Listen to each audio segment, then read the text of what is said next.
All right, this is our raised garden bed, and it is early March, and we will be getting ready to plant in a few weeks.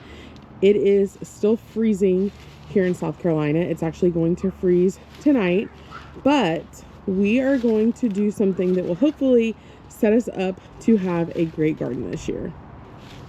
So we are starting a composting bin, and we decided to go with something super simple, which is just a snap-on, more of a heavy-duty, thicker container.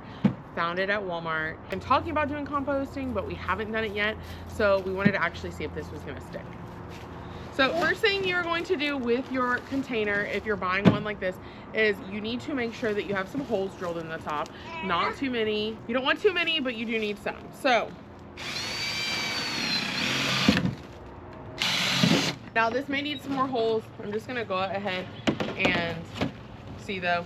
So first thing with composting, it's important to have a mix of like browns and greens, and that's because of you're gonna want a mix of browns and greens, and browns are gonna be like your carbon-rich materials, which are gonna be leaves, sticks, things like that, and greens are going to be your nitrogen-rich materials, which we have been saving scraps from vegetables, fruits, coffee grounds, etc., and we've been freezing them, and those are going to be our greens. So I did a lot of research on what kind of soil you should start with, and honestly what I am reading is best is just good old-fashioned dirt. We're going to use some of the dirt that is not planted right now in some of our beds, and some dirt just from the ground. But before I do that, I need to line the bottom of it with leaves.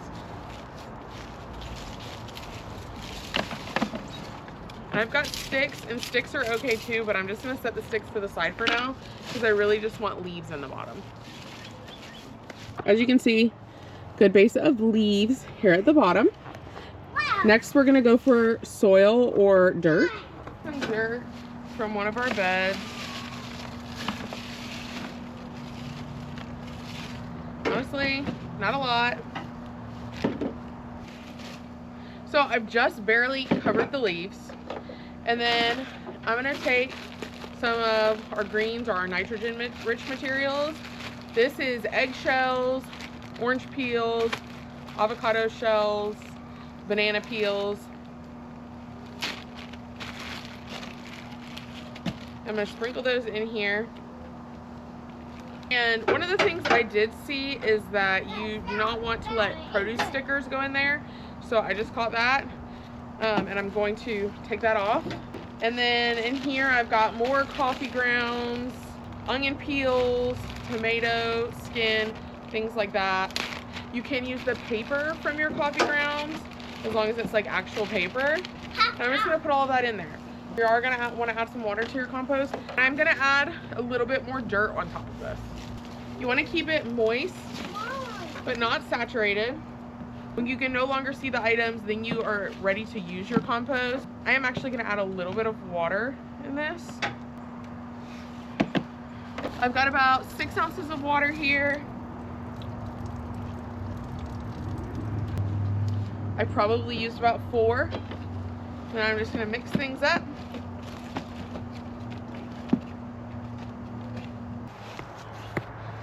This is what it looks like. And I'm just gonna close it up, and we'll check back on it in a couple days.